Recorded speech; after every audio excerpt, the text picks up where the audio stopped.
The makers of Weber's Bread present your all-star Western theater, produced in Hollywood and transcribed for release at this more convenient time.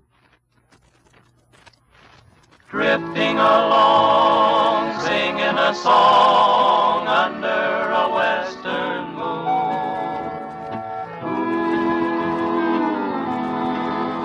From Hollywood comes your all-star Western theater, starring America's great Western singers, Foy Willing and the Riders of the Purple Sage, bringing you the music, the stories, and the spirit of the great open spaces. Today, our special guest is one of America's great singers of folk songs, Eddie Arnold. And now, the Riders of the Purple Sage. Listen to a song of the wind. Listen to a song of the rain.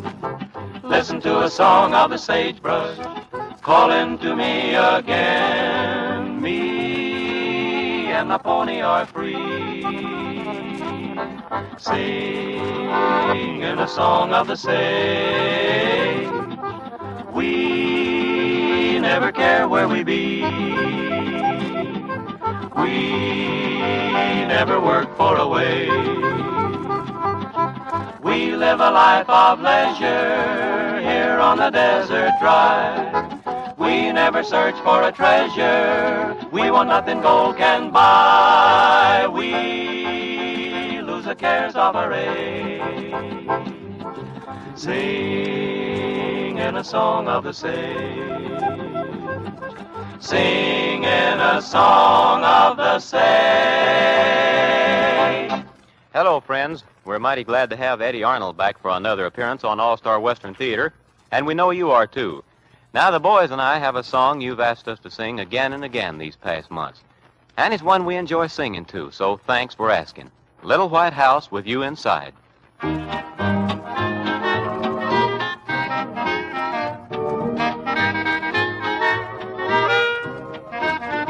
Little white house with you inside, and heaven will be near me. With your love proved and tried, always near to cheer me. From your side I won't roam, with your love I can't go wrong. Little white house with you inside, and I'll be satisfied. Little white house with you inside, life will be so happy. Yours and mine at my side, calling me their pappy. Storms may come and rain may fall, I'll be near you when you call. Little white house with you inside, and I'll be satisfied.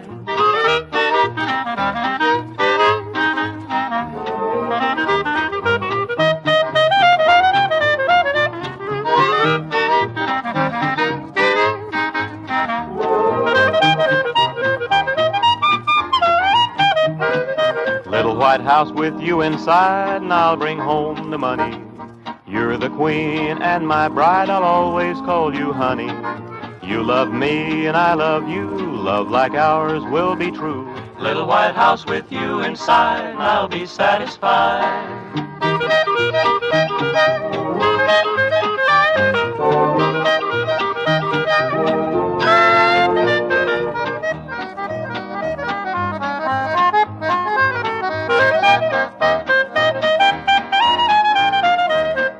Little white house with you inside, never mind the weather. Face this world side by side, we'll grow old together. Old and gray, still in love, thank the Lord from above. Little white house with you inside, and I'll be satisfied.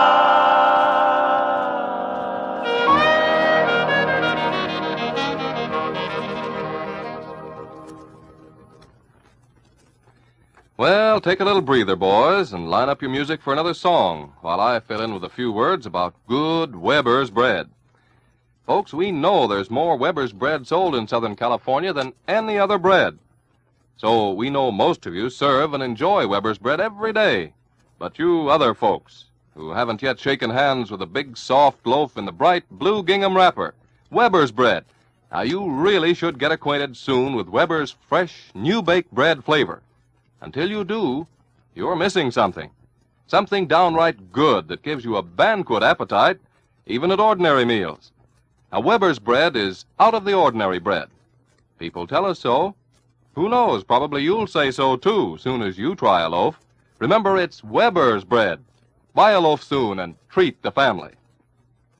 Now let's go back to the All-Star Western Theater. Eddie Arnold, come on over here. You've got some songs to sing for us today, and I'd like to say publicly now that one of the reasons you're here for another appearance on All-Star Western Theater is because your fans from all over the country have asked to hear you again. Well, thanks, Foy. That's awfully nice to hear. Those letters are about the surest way to tell whether or not a man is a success. And believe me, Eddie, you are. Well, Foy, I'm still Tennessee's old plowboy. But with music in your heart, honest, sincere music.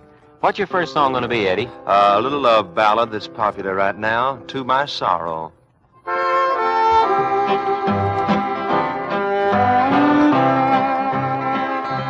To my sorrow, I loved you only 'cause you told me your heart was true. Then you left me to love another. To my sorrow, I trusted you.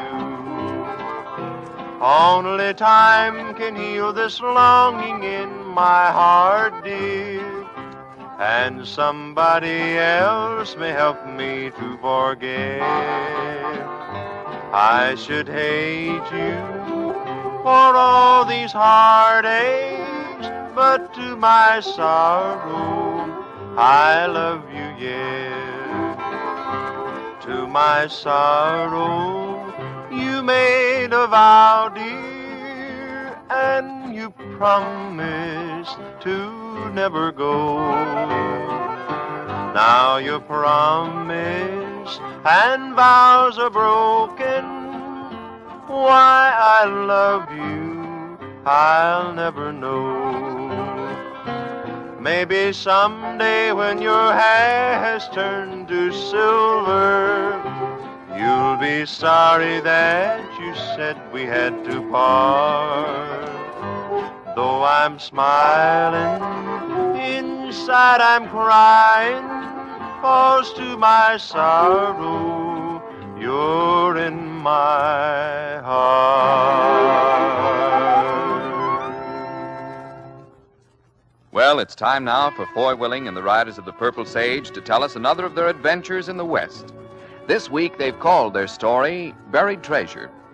In the 1870s, when silver kings were taking great quantities of precious metal from the earth, Eureka was a thriving little settlement. But now, it's merely a ghost town. Few silent, weather-beaten buildings that stand alone in the desert, a scant handful of people, men who, for one reason or another, want to get away from the sight of other men, misfits, criminals, hermits. The Riders of the Purple Sage headed for Eureka one morning, and more than mere curiosity drove them along the trail. They, too, felt they must get away from other men, and they had a very definite reason for thinking so. Well, I say we ought to tie him up to one of them old lampposts when we get him to Eureka, Foy, and leave him there to starve. I'm inclined to agree with you, Al. If we weren't so chicken-hearted, we'd really make him suffer like he's made other people suffer. Who's this you guys are talking about? We're talking about you, Johnny. You and that saxophone. Oh, now, boy. Trying to learn to play that thing has got us run out of 3 counties already this week, and the ghost town is about our last refuge. Well, if your billy goat vibrato disturbs somebody out here, then we're going to have to do something about you. Come on, let's hightail it. There's a sandstorm going to hit, and we want to get to a cabin before it does.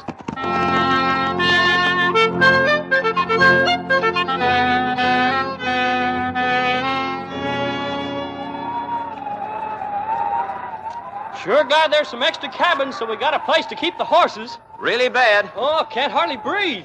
Head for the cabin, straight to the left. It looks tight as any. More sand blowing through the air than there's laying on the ground. Gonna last all night, too. Hey, somebody help me, will you? What? I got more to carry than you guys have, and a saxophone case is just like a sail in the wind.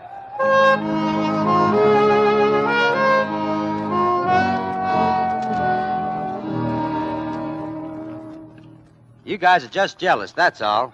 Sure glad the storm died down this morning, ain't you, Foy? I'll be in the cowboy band and you won't. Yeah, Al, it was a doozy, all right. I might even be asked to play a solo. Somebody at the door. Clear out here. That brass moose collar Johnny's has disturbed somebody clear out here. I'll see who it is. You better be thinking up an excuse, Johnny. Howdy. Mister, if you heard some wailing... You're Foy Willing, ain't you? Yeah, but I wasn't playing that... I seen your horses. I recognized them. I wonder if you could tell me what I ought to do. Somebody killed Joe. What's that? I don't think it was me. I don't remember killing him, but then sometimes I can't remember all the things I do. Al, Johnny, come here. Come on, Johnny. This is your party. What's the trouble? This man, what'd you say your name was? Ben. Just Ben. He tells me a fella's been murdered. Oh, no, you don't. This is a frame-up. My plane ain't that bad. Hold it, Johnny. Just a minute, Ben. Let's close the door. Well, I went to Mr. Whitehead's cabin about sunup, as soon as the storm started to die down. I told him about Joe, but Mr. Whitehead didn't seem to care. He says, why didn't I bury Joe? 'Cause Joe's only a hermit. Nobody'd care if he was dead. But I didn't want to do that, especially not after Joe being killed in my cabin. Ben, maybe you better sit down. I don't think I killed him. Let's start at the beginning. Suppose you tell us step by step what happened. Well, now, I went off to get some supplies. I remember that much. And a big storm come up. I had a hard time getting home. I think I came straight to my own cabin. I don't believe I stopped in to see Joe. It was still blowing when I got home. I lighted the lamp and stood there a minute catching my breath. Then I saw Joe lying on the floor. He was dead. In your cabin. I thought I ought to tell somebody, but the storm got worse, so I had to wait. It was blowing a little when I went to see Mr. Whitehead. That was about sunup. Al, Johnny, I don't like the looks of this. We better go over to Ben's cabin and see what it's all about.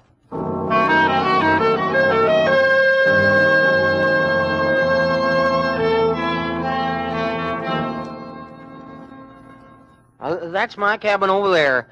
I carried, must be 75 or 80 nice flat rocks and built a walk up to it so the place would look homey. But the storm covered them all up. Yeah, a good 3 inches of sand even on the windowsills. Ben, you haven't told us anything about the man that was killed. Who is he exactly? Joe? Yeah. Oh, Joe was an Indian, a fine fella. Only he was awful afraid of being burned in an everlasting fire. You mean he was religious? No, just afraid. Once he swore an oath that he'd never tell where some money was buried. And the fellow who buried it made him swear. Said Joe would burn in an everlasting fire if he did. Folks was always coming up here pestering Joe, trying to make him tell. I reckon we know why Joe was killed now anyway. Yeah, and we'd probably be able to track down the killer if it hadn't been for that storm wiping out the footprints. There's footprints, see? Running toward us from the cabin. Well, that's my cabin. I reckon the footprints are mine, too. I made 'em just now come to see you. Yeah, guess you're right, Ben. Just my luck. Spend all day fooling around on this, and I won't have any practice at all. Put your hands in the air. Al, Johnny. All of you. In the doorway, that cabin. Put your hands in the air. I got a gun. Down, Al, Johnny. Get down, Ben. I'm going to shoot. No! You got him, Foy. He's running. Come on, let's get him. No, let me go. Let me go. We got him.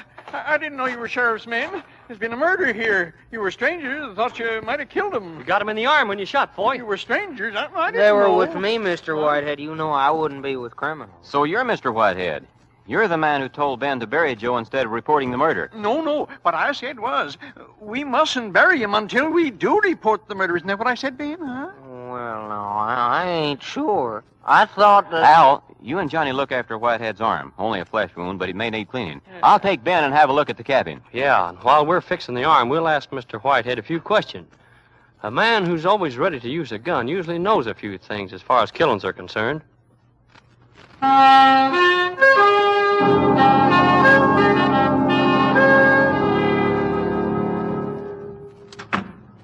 There he is. That's Joe, lying there on the floor, face down. I don't think I killed him, but sometimes I don't remember everything I do. My mind isn't clear all the time. He could have been shot after he got here, all right, Ben. I know. If I could remember whether I stopped at Joe's for supper last night. Lots of times I eat with him. Seems more likely he was shot somewhere else, though, and came in here before he died. There wasn't any struggle in your cab... Wait, there's a gun. What? .45 automatic. Oh, I'll get it. No, I'll get it. We don't want to spoil any fingerprints. Oh, that must be the gun that killed him. Ben, I'm sorry, but finding this gun here makes things look awful bad for you. I like Joe, too. You started to tell us something about people pestering him to give up the buried treasure. Well, yes. When Joe was young, he worked for a man named Mr. Morley. Mr. Morley was rich, but he didn't like his wife. He was afraid of her.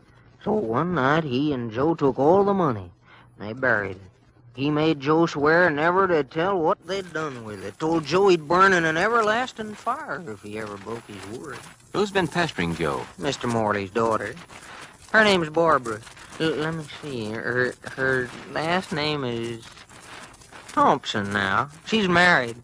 Barbara is nice, though. Sometimes she gets excited, but mostly she brings Joe things to eat when she comes to try and make him tell. Who else knows about the buried treasure? I do. But I never bother Joe, 'cause money won't do me much good. Barbara's husband knows about it, too. And Mr. Whitehead. Whitehead, eh? Oh, he's been wanting to make a deal with Joe. He said if Joe would tell him where the money was, they'd build a big, what is it? A big resort with swimming pools and everything. Come on, you get in there. Oh, take it easy. My arm's sore. Yeah? Well, I want to finish up here so I can practice my saxophone. What's all this? Boy, Mr. Whitehead says the girl was here yesterday. She came after you left for town, Ben. Who was it? Barbara Thompson? How did you know? Well, Ben's been telling me about people who drop around. She left just before the storm came up, Ben. Johnny and I went over to her cabin, boy, and Whitehead seems to be telling the truth.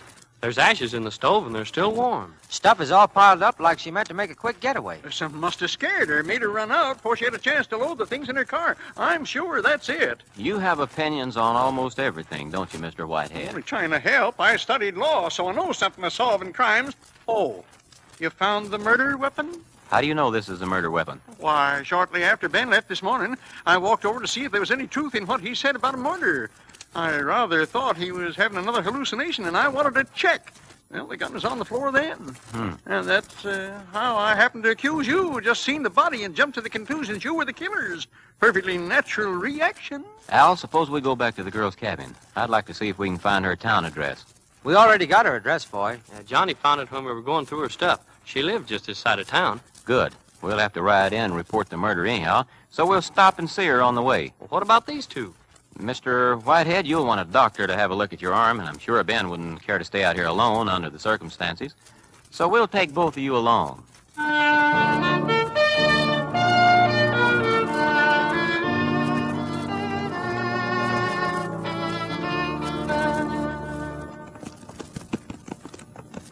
Al, don't give Ben and Whitehead this information, but here's the plan we better follow. I'll ride on ahead and see if I can pick up the girl, then hightail it for the sheriff's office. Right. You and Johnny keep watch over these two. Take Whitehead to the doctor and have the wound looked after. I'll meet you outside the doctor's office after you've finished. Yeah, let's save all the time we can. My music is sure suffering today.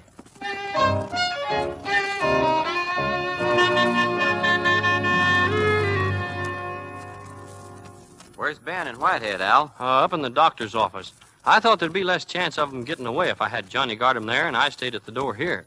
I find out anything about the gal? Just enough to throw suspicion on her. She moved last night. Moved? Yeah, had a row with her husband. He left first, and a few minutes later she walked out. Well, that does look suspicious. How about the sheriff? He's out working on another case. His office has sent for him. Al, I think the best thing we can do is to go back to the ghost town and wait there. It's just possible the girl might come back to get her things. Kind of a long shot, though, ain't it? Maybe, but it'll be easier to keep watch over Ben and Whitehead out there. Oh, one thing more. I found Whitehead's picture in the files at the sheriff's office. He served a couple of terms in prison. No wonder the guy claims to know how crimes are solved. Boy, we better get out there. Maybe we can have this all wrapped up by the time the sheriff arrives.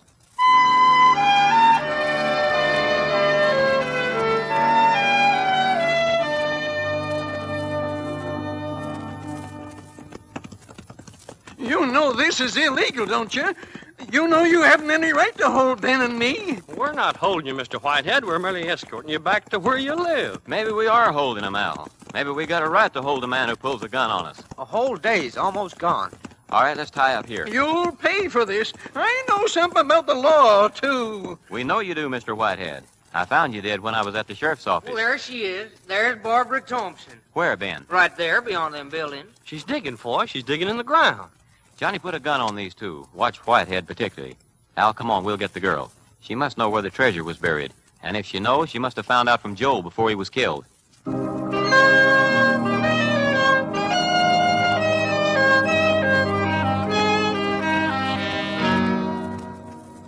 What do you want with me? You can't come Drop here. those tools and come on. You haven't any right to tell Drop me. the tools and come on. We represent the sheriff's office. Oh, There was a murder here last night, and you visited the man who was murdered shortly before the killing took place. I didn't do it. I didn't kill him. But you don't deny you were here. You don't deny you came, hoping to get him to tell where the money's buried. And you don't deny that you're digging for the money now. I can explain. Another thing. Last night after the killing, you moved without giving a forwarding address. I quarreled with my husband. He left first and then I did. While I was getting ready to leave, I found a map that shows where the treasure is. It was in some of my father's belongings. I had never noticed it before. Where's the map? Let's see it. No. Let's see the map. The map is mine. It shows where the money is buried and the money belongs to me. Nobody else is going to get it. You haven't got a map. You're lying. I don't know that you're from the sheriff's office. You soon will. We'll hold you until the sheriff comes. Then he can take you along on a murder charge. Here's the map. That's better. You've explained everything pretty well so far. But there's still another item. You left rather hurriedly last night. Not any more hurriedly than usual. You didn't put the fire out in your cabin. I didn't build any fire in my cabin. Your belongings are packed, ready to be taken away. I didn't pack anything. I wasn't even in my cabin. I talked to Joe, tried to get him to tell me where the money was buried, and when he wouldn't, I left. Boy, Al! Johnny's in trouble. Whitehead, he's trying to get away. Bring him down, Al. Let's bring him down. Good work, good work. We got him this time. He won't run away no more. We got him in the leg.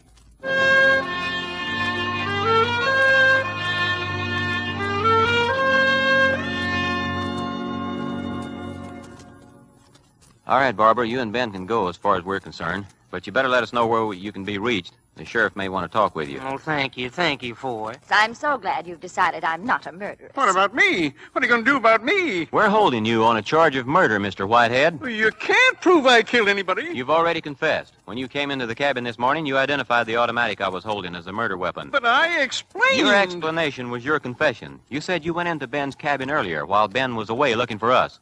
You said you saw the gun lying beside the body then. But you weren't there then, Mr. Whitehead.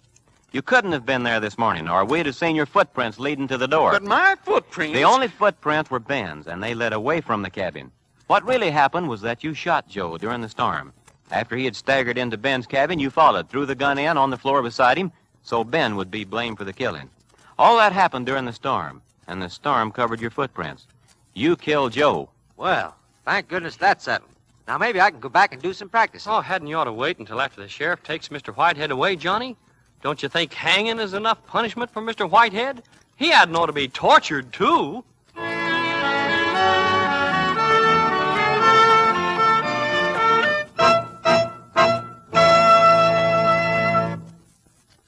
Say, folks, you ever watch a child run full speed from dawn till dark, busy every minute? Oh, where a kid gets all that energy is something for the doctors to figure out. But, you know, the food he eats must have a lot to do with it. Food like good Weber's bread, we mean. Now watch the small fry in your neighborhood. See how eagerly they go for bread after school. Soft, fresh Weber's bread with butter or jam. And why not? Bread provides energy, and that fresh baked flavor of Weber's bread seems to be just what the doctor ordered. Remember these things about good Weber's bread. It's good for you. It provides energy. The good taste suits children, or anybody else for that matter. And remember, too, that Weber's bread comes to you in the bright blue gingham wrapper. Buy a loaf soon, won't you? Now, back to the All-Star Western Theater.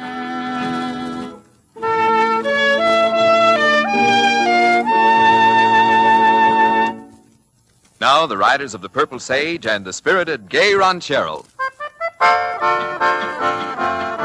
A gay ranchero, a caballero, can always find someone to pet. A senorita, a sweet Pepita, her other loves will soon forget. If he's insistent and she's not distant, the senorita will confess. This gay ranchero, this caballero, need only ask and she'll say yes. Soon there'll be a fiesta with a blushing bride and a gay ranchero standing by her side. If they find the promise that they have in store, they'll be counting little chicos by the score. Back on his rancho, we now find Pancho with his Pepita by his side. She thinks he's handsome, worth any ransom. To him she's still a blushing bride. Our gay ranchero, our caballero, still tells the world of how they met.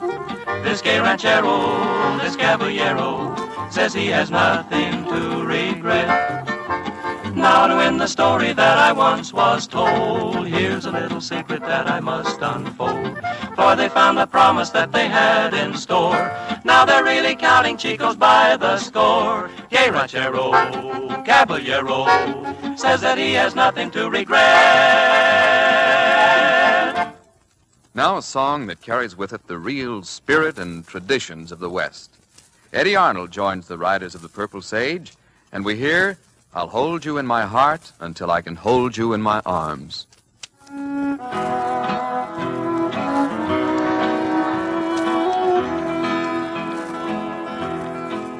I'll hold you in my heart till I can hold you in my arms like you've never been held before.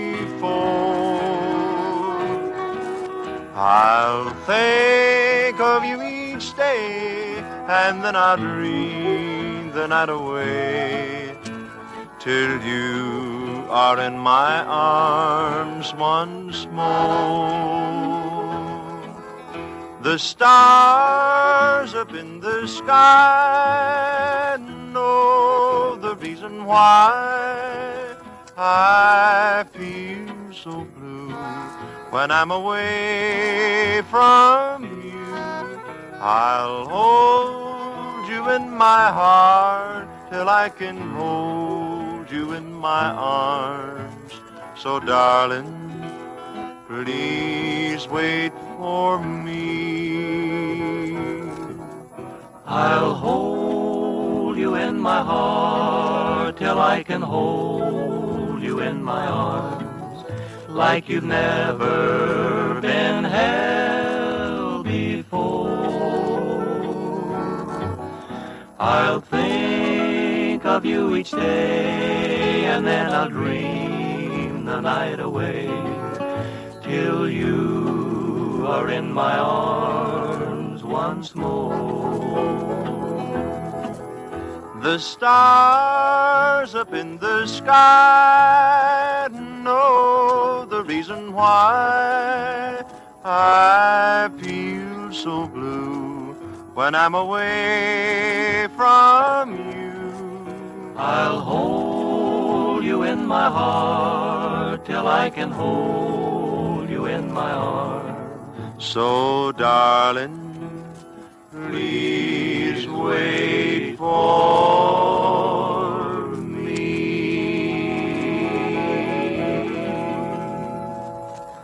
Well, that's about it for this time, friends.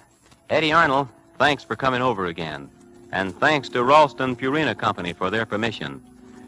The actors who helped us tell our story today were Janet Logan, Tom Holland, and Norman Field.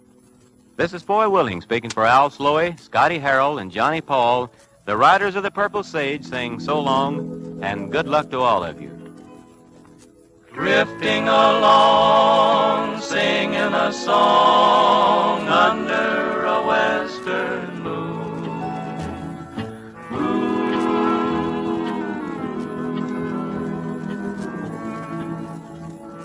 From Hollywood, you've heard your all-star Western Theater, a V.M. Bear production starring America's great Western singers, Foy Willing and the Riders of the Purple Sage.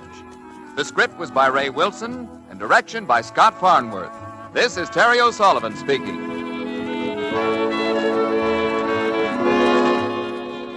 Ladies and gentlemen, the All-Star Western Theater was transcribed and presented by the bakers of that good Weber's bread. Here's a note. The All-Star Western Theater will be heard 1 hour later next Saturday night, so be sure to listen at 8:30 p.m. California Daylight Saving Time for the All-Star Western Theater.